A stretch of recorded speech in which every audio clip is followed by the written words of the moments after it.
I think you're in for a treat. I know Bert through the Belmont Art Association, to which we both belong. He's our treasurer. Well, it seems all the MIT people. My husband also, not only Miriam and you, but my husband and other people I know from MIT, number of people. Now, both Louise and Bert have been taking wonderful photos of their far and wide travels. And you've been traveling an awful lot. I'm sure you'll explain about that. And I saw a wonderful exhibit at the Belmont Senior Center of their Iceland trip. And today our eyes will feast on their Chilean trip. So take it away. So introduce whatever else you wish to introduce. Thank you so much, Nicole. I'll mention in the spirit of shameless self-promotion that actually a bunch of prints from our Iceland trip are hanging in the Belmont Public Library in two of the rooms there on the main floor for maybe another week before we have to take them down because they're going to close the library to be rebuilt. But anyway, if you're in there, you can see them. But this is about traveling to Chile, which let me see if I can share my screen.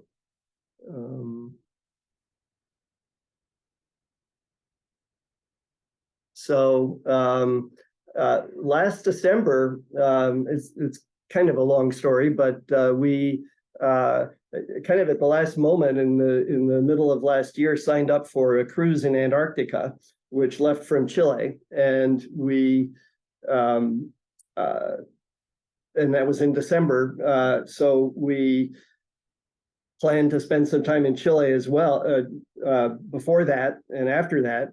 And then it turned out the cruise had logistical problems and we ended up not going to Antarctica. So we had a whole extra week in Chile. So we had about 3 weeks to travel around. And we got rebooked on an Antarctic cruise this December. So wish us luck. We're headed back to Chile again at the very end of November. So anyway, this was our first view. The flights to Chile are overnight. And so as dawn was breaking, we were looking out our airplane window at the Andes. And this is Aconcagua, which is the highest point in South America and actually in all of the Americas. And so that was kind of our introduction to where we were going. And we arrived in Santiago, which is a very modern city of, I think, something like 6 million people. It's a latitude like 33 degrees south, and which puts it about the same distance from the equator as San Diego. And we found that the climate and the situation in Chile was very reminiscent of California. There's the Pacific Ocean to the west with a cold current coming down from the polar direction. And there's a coastal range and there's a central valley, which is where Santiago is. And then there's the Andes. And so it was quite hot. There were days that it got up to 90 degrees, which we hadn't really prepared ourselves for. But anyway, they have lots of high-rise buildings like any other modern city. On the first day we were there, without even getting a chance to take a nap, we were touring, and they took us up to Santa Lucia Hill, which is has a little convent or something on the top of it. And it also has a statue of this, the main indigenous people in Chile were the Mapuche, and the Chileans are very proud of the Mapuche, so they had a statue of one of them up here.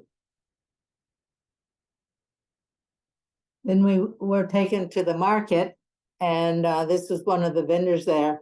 We were sort of raced through the market. The guide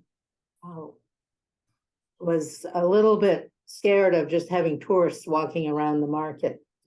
Yeah, I think she was afraid we'd get pickpocketed. Yeah. Oh. So we didn't take our cameras, but we took our phones, which is something you can do nowadays. And then we she took us on a tour north, and they took us to a vineyard.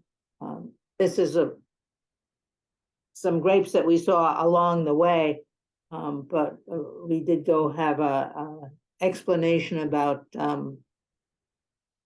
processing grapes in Chile. And Chile makes some really good wines, and so there's a considerable amount of vineyards and such there. And we went for a little hike, and we got to see some of the local flora. So here's a cactus with its flower in the same general area there. And then we were taken to an alpaca farm, and I'm going to let you explain that while I go get my sheet of notes that I forgot to bring down. Okay. Well, at the alpaca farm, I mean, it's like a sheep farm. What they do is they raise the alpaca, and then they take the wool, and just like you do from a sheep, they shear it. And different kinds of alpaca have different qualities of wool. So they'll get fine wool, or they'll get a little coarser wool, maybe good for clothing or good for blankets, whatever. But the alpaca wool is considered much better than the other animals like the llama. And let's see. Yeah, hit the right arrow. I can't. Okay. While we were there, they let them out, and the alpaca loved to go out and frolic around. And then this is a couple. When we said we wanted to go, we saw that we wanted to do some other things. The tour agency said, well, we have this couple who's willing to take another couple on their trip to a couple of places before the trip to Antarctica. So this is Linda and Isaac, and we traveled with them this first day, and then for the next week in our next section of the journey. So we all had fun feeding the alpacas. And then they took us through their internal building there, where they spin the threads and then weave them into fabrics. And it was the very impressive and huge loom type machine that they had here. The day that we were there, they weren't actually running the machines. It was a day that they don't do that, but we did get to see them, and of course go and see what their products are. And had the opportunity to buy them, which Isaac and Linda did. I don't think we bought anything. We didn't buy anything. Yeah. And then it was on to Patagonia, and we spent 5 days in this fabulous national park called Torres del Paine, which has this massif of mountains that you can see here as its centerpiece, and then this river, the Rio Serrano, runs away from it into the foreground of the picture. Yeah. Go ahead. And Paine is the indigenous word for Smoky Mountains. Well, for blue, actually. For blue. So they're blue mountains, which you can kind of see here. Anyway, so our hotel was kind of off to the left in this picture, and every day our guide would take us around, and we'd drive down that road that you see heading off into the distance toward the mountains and explore various parts of the park. The roads in the park were all dirt roads, so you couldn't cover ground really fast, but there were lots of wonderful things to see. And I hope you like these mountains, because you're going to see a lot of them. So the next morning, we woke up just before dawn, and this was what we saw out of our hotel room window, with the nearly full moon over the mountains and the first light of the sun coming up. And so we liked that a lot. And there were all kinds of atmospheric effects from clouds that would gather around the mountains. And several times I went down to the river nearby to photograph them. So, here was one late at sunset where the sun rays were kind of shining through. And then before, or just at dawn one morning, I was down there and caught some of the dawn light on the hills. And then when we'd go into the park, we'd get to see the mountains from various other angles. And pulled out my 600mm lens for a close-up of this big peak, which is the Cuerno Grande, the big horn. And Louise, Well, you took have this to take picture. a picture of Bert in front of it. It was really windy there, windy and chilly. I mean, this was early December, which is late spring there. It'd be like early June here, but you definitely was not shirt sleeve weather. You're pretty close to the roaring 40s, and it roars right there. But because of the mountains, wind comes right through, Yeah, tunnels right through. yeah. But it was great terrain to explore. And now another thing we didn't tell you about is that Louise had broken her arm just about 4 weeks before this trip. Actually, it's just the shoulder. The sling is just to keep it safe when I'm moving around. When I was located like in the car or at home, I was supposed to have it off and be able to move, stretch the elbow and things, but I couldn't really use the arm. But if you ever want to get early boarding on a flight, put your arm in a sling. It works great.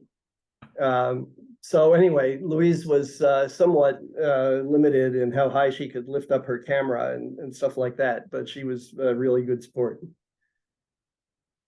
So this is a picture by Louise. Of the tours. Well, the towers are just to the left of the tree there, and as usual, they're kind of in the clouds, but those are the actual Torres del Paine. The rest of it is just pretty mountains.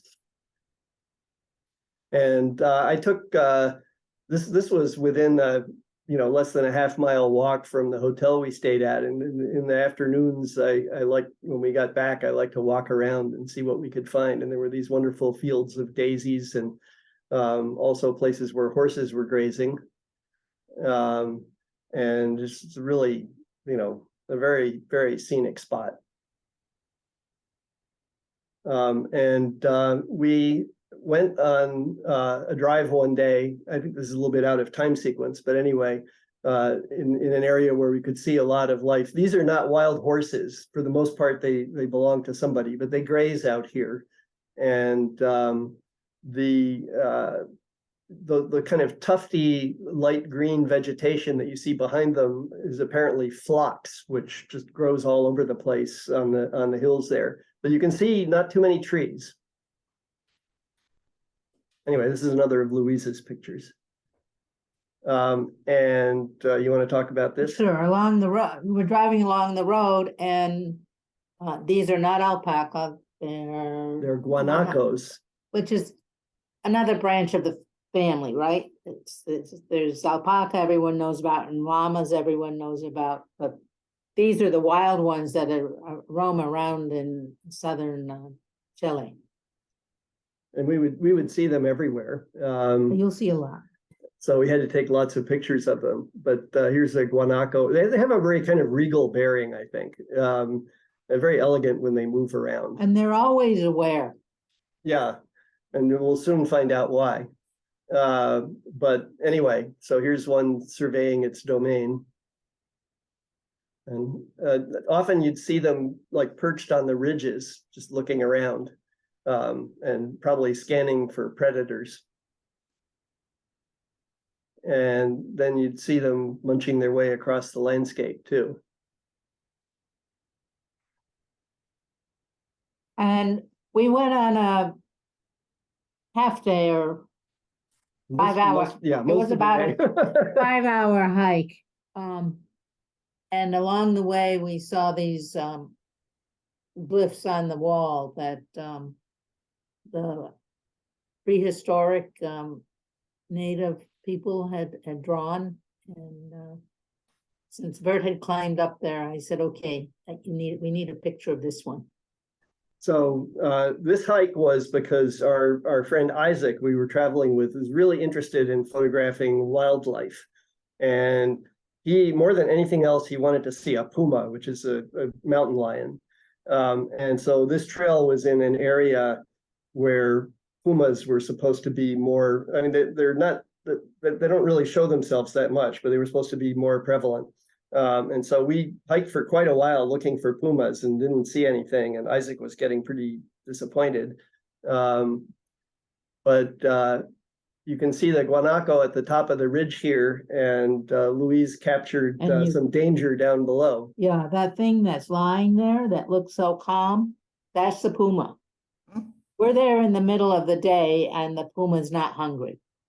So he's just lying there. And that's pretty much, you think you see him in the you know, the lions just lying around in the zoos. Well, that's what he was doing, just lying around there, not doing a thing.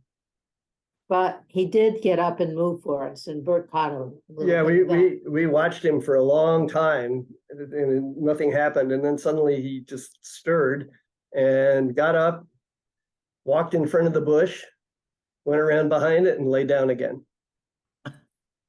But really magnificent looking animals. And later on, we saw what happens when a puma catches up with a guanaco. There were a couple of these kills along the trail. So it's all part of nature's plan. And then we went on another hike toward a great view of the mountains, and went past this area where there had been a forest fire. So you can see all of the dead trees. And you can also see there's a lot of glacial activity up in the mountains. And so you can see that kind of telltale turquoise color in the water, which is from the very fine rock powder, which is scraped off by the glaciers, and then it gets into the meltwater. And Louise, the trail took a turn around an area that Louise was not comfortable navigating with only one good arm. I tell you, it was very steep. It was about 2 feet wide, and you had to go around this corner with the wind whipping at you. So I said, you guys go, and I think I'll just sit down here and wait for you. And this is what I did with my phone while I was waiting. It interested me how, I mean, those waves, those are just from the wind coming across the lake. Yeah. It was, shows how windy it was up there. And it was very nice. I mean, I was sitting down, sheltered from the wind, and it was a fine place to sit and wait. And I soldiered on along with Isaac and Linda and our guide, and we came to views like these, which were really just amazing. And Isaac would have been perfectly happy to stay with me. Yeah, because there were no animals. And then that afternoon, we did a different hike across this immense gravel bar at the foot of another glacial lake that you can see. And so that's Louise in the bottom left, standing next to our guide Maritza, as we get ready to head across there. Isaac didn't like that place either. He said, I've seen enough wasteland. And then actually Maritza said that as the summer progresses, the glacier melts and where we're standing fills in with water. So this is spring, so the water hasn't gotten there yet, but by January or February, this will be covered. Well, I guess except for those little except for the little tufts, which are islands in it, will be covered with water, and then in the fall again it will dry up and it'll be like this for the winter. So another day, to make Isaac happier, we went out to places where you could find more wildlife, but Louise found these lupines. Yeah, so I mean, if you've been to New Zealand, they've got lupins. You've been to Chile, they've got lupins. They're not native to either of those places. They're native to Asia and Europe, I believe. But when lupins get there, they're beautiful, but they really take over. And we found birds. So these are upland geese. And these are some with the curved bills, or some flavor of ibis. And these are oyster catchers, which we also saw in New Zealand. Yeah. So they get around. And this is called a nyandu. It's a member of the ostrich family. And Louise can explain what these are. Well, These are people who think they're gonna get pictures of birds. And some of them do and some of them don't. Yeah. And this is called a crested caracara. It's a member of the falcon family. And I thought its coloration and you know, some patterns on its feathers were really pretty. And this is the famous Andean condor. Those things have something like a 9-foot wingspan. And they're impressive. We never saw one up close, but they're big enough that you can take a picture of them quite a ways away. And on the top side of their wings, they have white feathers, which I thought was kind of interesting. This guy was a really long distance away. And then another feature of the landscape in Torres del Paine is there's some nice waterfalls. This is called the Cascada Paine. And we visited it one cloudy day, as many of our days were, but it's kind of intricate with all the different ways the water flows down.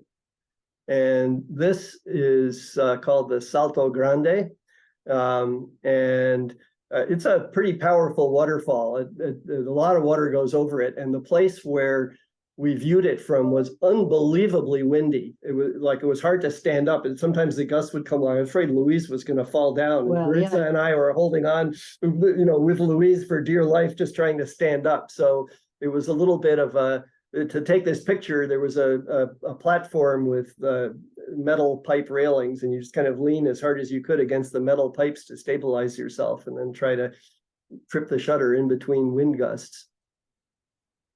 And then it was on out of the park to the rest of our adventures. As we were driving to our next destination, we came to these a gaucho. Actually, there were 3 of them and the cattle, but they were on the other side of the car. This gaucho was on this side of the car, so managed to get through the window. Yeah, we couldn't really get out of the van, and the windows didn't roll down, so Louise had to do her best with her phone shooting through the tinted glass. And then Bert fixed it. Well, you just had to fix up the color balance the right way, and you know, it's amazing what you can see. And we headed to Punta Arenas, which is on the Straits of Magellan, and that would have been the jumping off point for our Antarctic tour. But the night before, we'd gotten an email saying that this particular tour company flies the customers from Punta Arenas to an airstrip in Antarctica, and then you get on the boat there, which saves 2 days of rough seas crossing from South America to Antarctica. And but their airstrip had been socked in for 4 days straight, and they couldn't operate the flights, and they'd finally had to bring the boat back to South America. And they were offering either an abbreviated tour and a partial refund, or we just got them to rebook us for this year instead. Isaac and Linda went on the trip, and we saw them when they got back here. They actually live in Cambridge, coincidentally.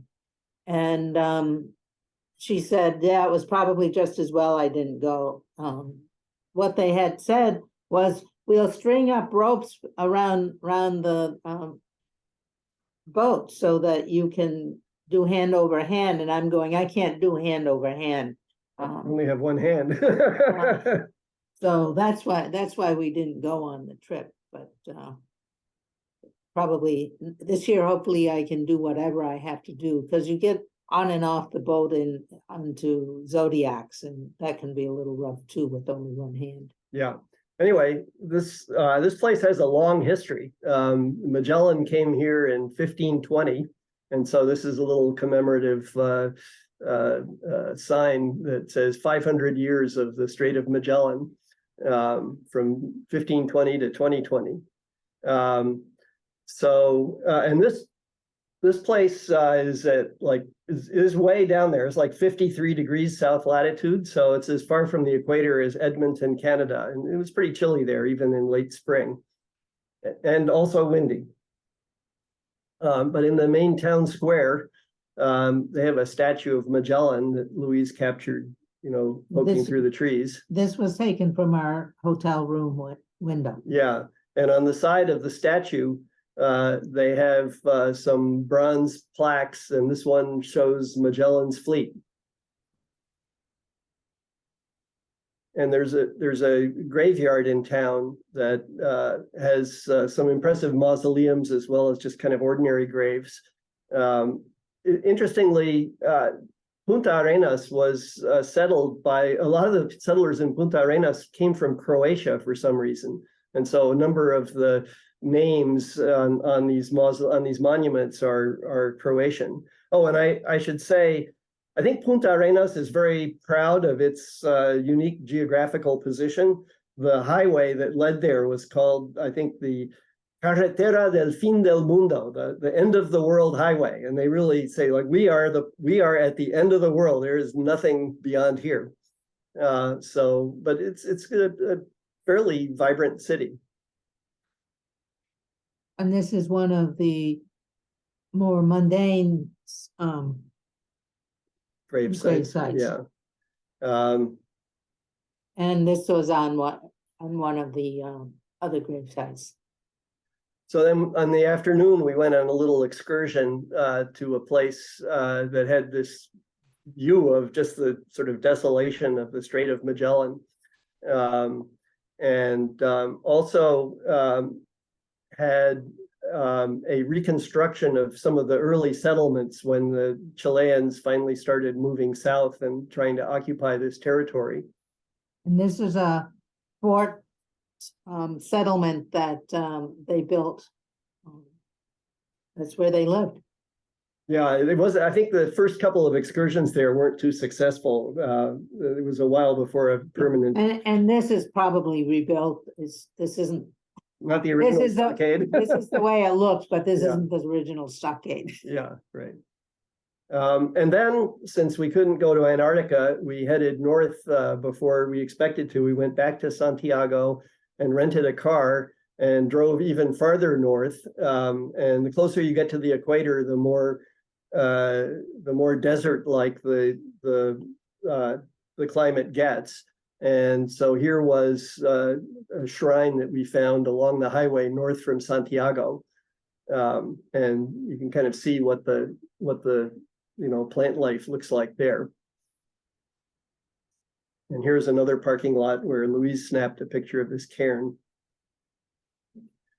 And so we went as far north as a place called La Serena, where, since we couldn't see penguins in Antarctica, we thought it would be fun to take a boat tour that you could take to see Humboldt penguins, which is a species of penguins that lives in warmer climates.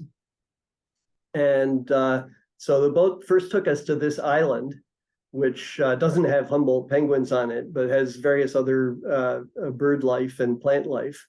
And the kind of in the middle, at the far shore of that body of water, is the boat we were on. Right, and the other boat, the boat that's pulling out, was the one before us. And so we had like 45 minutes to hike around this island and look at things. And so I kind of concentrated on taking pictures. Oh, well, Louise concentrated on the plants. Well, except for one or two of the seagulls, but Bert concentrated on the birds. This is also Louise's. Yeah, that bird is on a nest. So doesn't it look comfy among all those cactuses?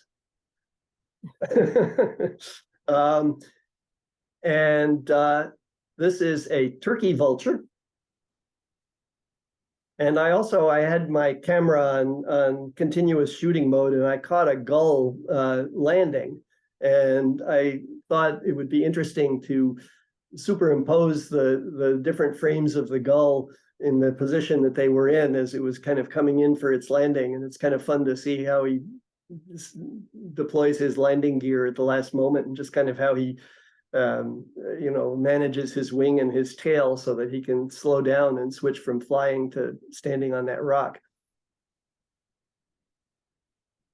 And then it was back into the boat and off to the areas where we'd see other kinds of birds. And there were these enormous bird colonies on top of these craggy rocks.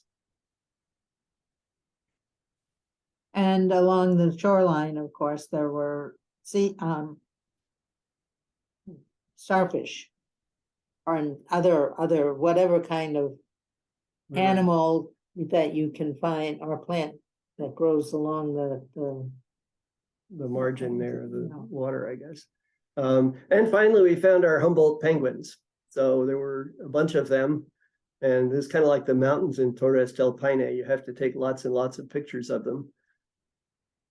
So here's another view of them that Louise took. And here's a couple more. Bert took. And the single one. And here's finally one. But there were other kinds of birds there too. These are obviously pelicans. And I love their colorful beaks, and Louise captured them really well. These are guanai cormorants. And these are neotropic cormorants. And Bert had the lens to be able to take them. Yeah, it was challenging because the boat was bouncing around and they have a 600 millimeter telephoto lens. It's kind of hard to get it aimed, but every now and then you'd get a decent shot. And this is called a Peruvian booby. And here's, I guess this is some kind of mating display. Kind of an interesting pose, especially with that 1 foot off the ground. And they also had sea lions. I've always wondered what it would be like to be a sea lion. It seems like they're very ungainly when they get out of the water. They just kind of smurf their way along the ground. But anyway, these two seem to be talking about something. And then it was back to Santiago, and we went to some museums. Santiago has some interesting stuff. It'll never be Paris or New York or even Boston, but they had a museum of pre-Columbian art. So this was some interesting stuff built by the native people of Chile. And this is a quipu, which is a mechanism for keeping records based on knots and strings. And I don't know to what extent people can read whatever this thing says, but it's kind of interesting to look at. And we also went to a place called the Museo Raleigh, the Raleigh Museum, which was started by this wealthy banker from Europe who got really interested in South American art and actually created several, endowed several museums around the world. There's one in Santiago, there's one in Israel, and there are some in other places.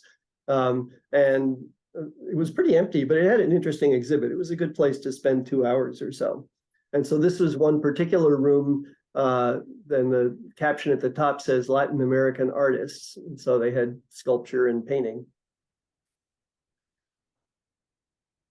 And we also visited a house that belonged to Pablo Neruda. Something that I think very few people out of Chile know is that Chile boasts 2 winners of the Nobel Prize in Literature. Both of them were poets. And the first of them was Gabriela Mistral. And the people in northern Chile are very proud of her because that's where she came from. And then the probably better known one is Pablo Neruda, who built this kind of idiosyncratic house with his wife Matilda. And you can see the PM monogram in the left-hand window there. And so we could tour the house. You couldn't take pictures inside, but so anyway, this kind of represents that particular visit. But the house is called La Chascona, which I think was his nickname for Matilda. And definitely an interesting visit. And one of the other interesting things that we learned was in Neruda's very last days, which he was already quite ill, was the time when the military in Chile overthrew Salvador Allende, the communist president who had been elected. And Neruda was associated with Allende, and that actually made it very difficult for Matilda to kind of take care of Neruda in his final days here. And I don't remember the stories about it in detail, but they, they diverted a creek and partly flooded the house and all kinds of things like that. And this is how we spent Christmas. We went to the beach. You could see it's kind of like maybe the beach in California in places. Even in summertime, it's not as hot as you might expect. Well, or as they say in San Diego, the June bloom. Yeah, I think it's San Francisco, maybe they say that. But anyway, that's what it was. And you know, the same thing, the cold water has this fog that comes in. Well, for them it was December, for us it's June, it's 6 months apart. Yeah. But anyway, we had a nice visit in this beachside city near Santiago. And they had a botanical garden near there, and Louise. This is a native Chilean palm tree. Most of the other palms are not native. And one of the characteristics of this is that it looks like an elephant's leg. You know, the trunk looks like it's an elephant's leg. But I think this is the only native palm tree to Chile. And on another day, we decided we wanted to go see the mountains. And just like an hour's drive from Santiago, you can get to ski areas up in the Andes. And so we drove. You can see the road cutting across near the lower part of the picture from left to right, going up the hillside. And later on, there were a ton of switchbacks, which were really challenging for me because we had a stick shift rental car, and I had to like shift down to first gear every switchback to get going again.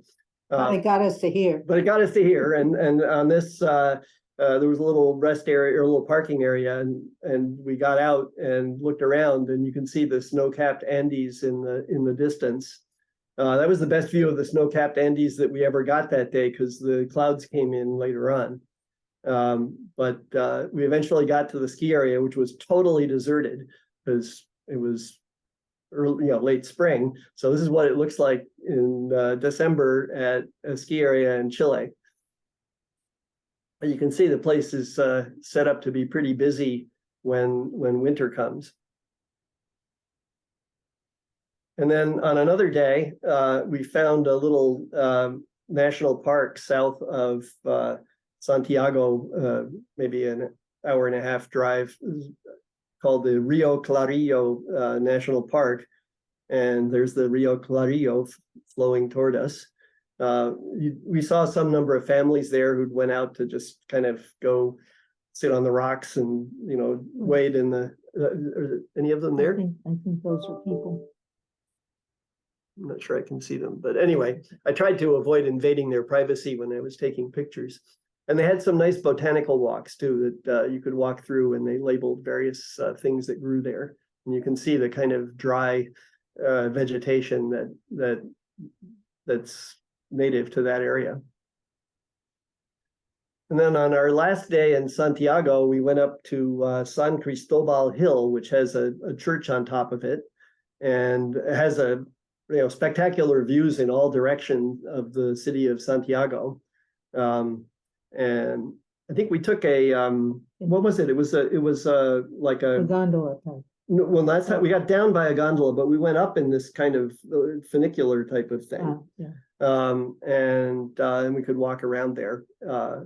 And Louise found the most interesting thing. Well, they had this big creche set up, and this was developed as a panorama of all the characters in the creche. So. And then we had to go home. So, so that's what we got. Certainly happy to answer questions or anything that anybody wants to talk about.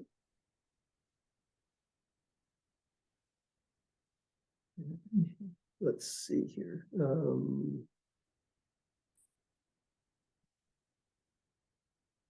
Well, thank you very much. Where are you going on your next trip? Well, we're going to Chile. No, but I mean, you're not going to see the same things, obviously. No, we're going to spend a couple of days in the Atacama Desert, which is even farther north than the places that we got to this time, And even drier. and much drier. But there's some interesting. I mean, they have some like salt flats and other things. They have a place that has lots of flamingos. And they have really clear air. Some of the world's premier observatories are built in the mountains above the Atacama Desert. And so hopefully we'll get some nice views of the night sky as well. And, you know, the southern night sky with the things you can't see from here, like the Southern Cross and the Magellanic Clouds and so on. And then we're going down south of Santiago Right. to, Well, so one of the things I didn't mention was that as it happens, a member of my high school class was an AFS student from Chile. And we got together with him for an evening in Santiago because his career has been as a physician and living in Santiago. And we got together with him one evening there, him and his wife. But he said that they had purchased a property in Temuco, which is south of Santiago, probably about, if you were driving, maybe 8 or 9 hours, in a very picturesque area called the Araucanía, which has mountains and forests and all that kind of thing. And they have a house there. And they said, you guys should come visit us. So we're gonna, after we go to the Atacama Desert, we're gonna go down to Temuco and spend several days there. Then we'll head down to Punta Arenas and hopefully get onto our Antarctic cruise. So we'll be gone from, I think we're leaving on the Tuesday after Thanksgiving, and we'll be back on like December 19th or December 20th. So it'll be another 3 weeks on the road. Were you accommodated by the altitude in some places? We didn't, the only place we got to that was really at any altitude at all was when we went up to that ski area, which was probably about 9,000 feet above sea level. And yeah, I mean, I could feel it, you know, climbing a flight of stairs, you know, it feels a little different when you get to the top at 9,000 feet if you're not used to it. But it didn't cause it, we didn't stay up there, and it certainly didn't cause us any kinds of serious symptoms. we just didn't run around. Yeah. We took it comfortably slow. Yeah. But anyway, it was, and another thing, it turns out both of us have spent, you know, some years of our lives living in Spanish-speaking countries, and so it was fun to just be in Chile and be able to use our Spanish and be able to relate to people a little bit more than otherwise.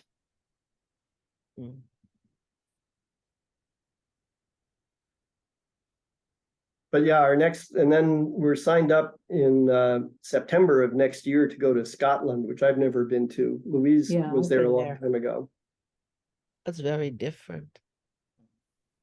Yeah, although probably, you know, in a few ways more similar to the experience of being in Iceland. But not, you know, but also different in many, many ways. Oh, and the other thing we're doing is, as some of you may know, there will be a total eclipse of the sun crossing the United States in April. And the path of that eclipse, it comes on shore from the Pacific in northern Mexico, and it crosses Texas, and you kind of draw a line from Texas up to Cleveland, Ohio, and then across toward Burlington, Vermont, and Montreal, and on, you know, down the St. Lawrence River is the path of that eclipse. And our friends who grew up in Cleveland said, don't count on seeing the sun in April in Cleveland. But with the astronomy group club that I belong to, we're going to be going down to the neighborhood of San Antonio, Texas in April for that, where the odds are somewhat more in our favor. But it'll be a pretty deep partial eclipse here. And if you go as far as Burlington, Vermont, you'd actually see a total eclipse. If the clouds in April in Burlington. Right. Here, I can show you. I think this is from the eclipse in 2017. So that's that's what you can see if you actually get to where it's total instead of just 99% total. But it's not one picture. Well, no, this is a fair amount of work to photograph this, but your eye is an amazing instrument, and you really can see a lot of the corona there once the sun is totally covered up. So we're looking forward to that. Well, that's great. Thank you. Wow. Did you have to have some specific vaccination or? No. No. When I remember in 2006, we went to Egypt, and there were several vaccinations that they recommended for us. And kind of my memory fades at this point as to what they were. Well, one was Hepatitis, polio and hepatitis, I don't know. Cholera.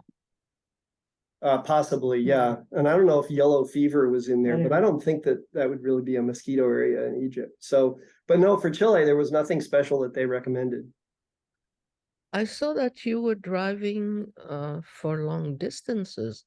Where Yes. did you get your gasoline?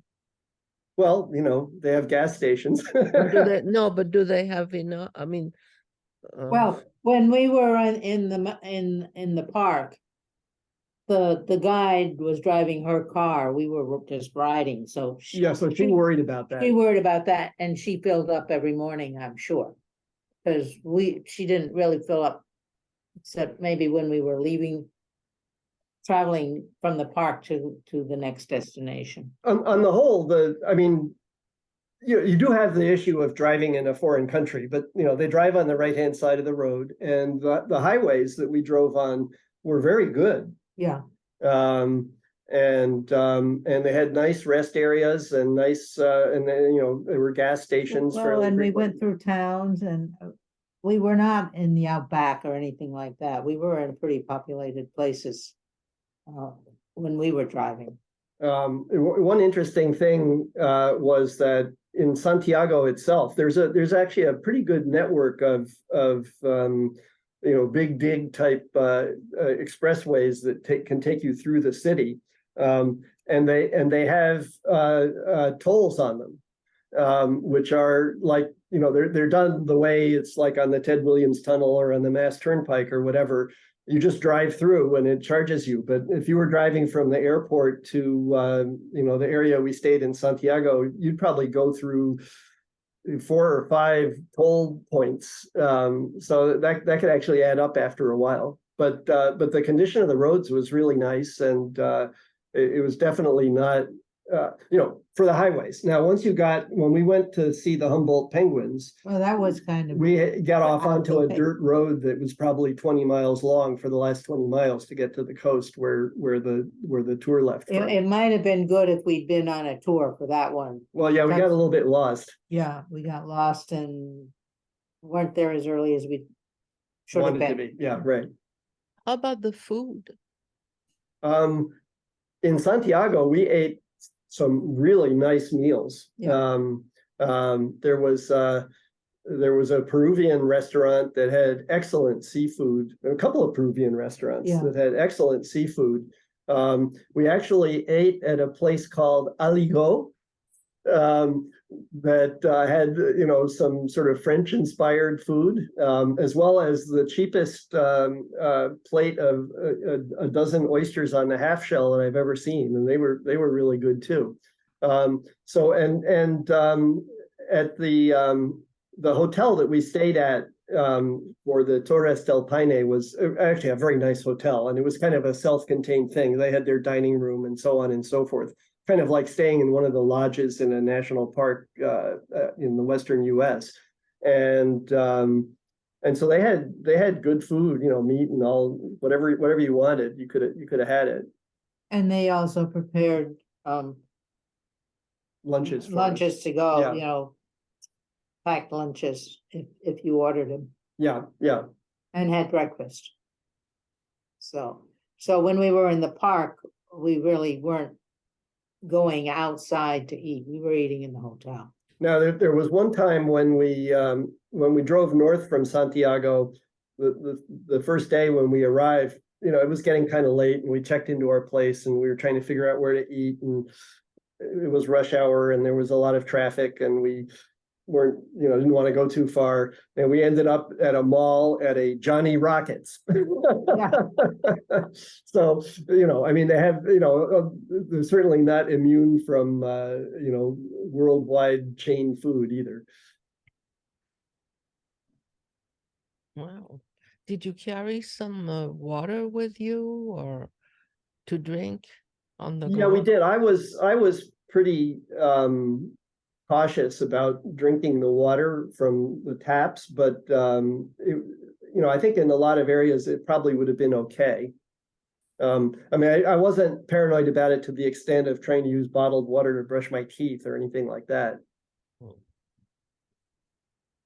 Wow. I mean, Chile is actually, I mean, our guide, you know, we mentioned that our guide was concerned about the prospect of getting, you know, mugged or whatever in the city, and in Santiago. And I think there are probably, just like in many cities, you know, areas that are a little riskier depending on the time of day. You know, she said if you went to an ATM in some of those places, people would be watching, and when you walked away from the ATM, they'd follow you. And so you really shouldn't go in this neighborhood. You should, you know, go over here. And I think also I'm sure there's a whole spectrum of how self-aware or cocky or whatever visitors are, and, you know, how alert they are to stuff like that. And she didn't want to take any chances. But most of the places we were pretty upscale and didn't seem to have too much in the way of quote bad guys. Yeah, I mean, But in the market, she was a little more worried because everybody goes to the market. Well, it's a crowded scene and everything. When several years ago we were in Athens, and I did get pickpocketed on the subway train, and there were a lot of crowds. But I don't see any indication suggesting that Santiago would be a more dangerous place to be than Athens. No. Well, thank you very much. I wonder, does anybody else have any questions? Miriam, did you have a question? No? No, but just to thank Bert and Louise. This has Oh, been yeah, very wow, interesting. that was wonderful. Thank you very much. Thank you. Both Yeah. of you. And I'm sure we'll see more of your works. Well, we certainly, I mean, thank you very much for letting us share this with you. Yes. It was great to have a you know, a deadline. Yeah. Put stuff together. And we'd certainly be delighted, you know, to be back with you.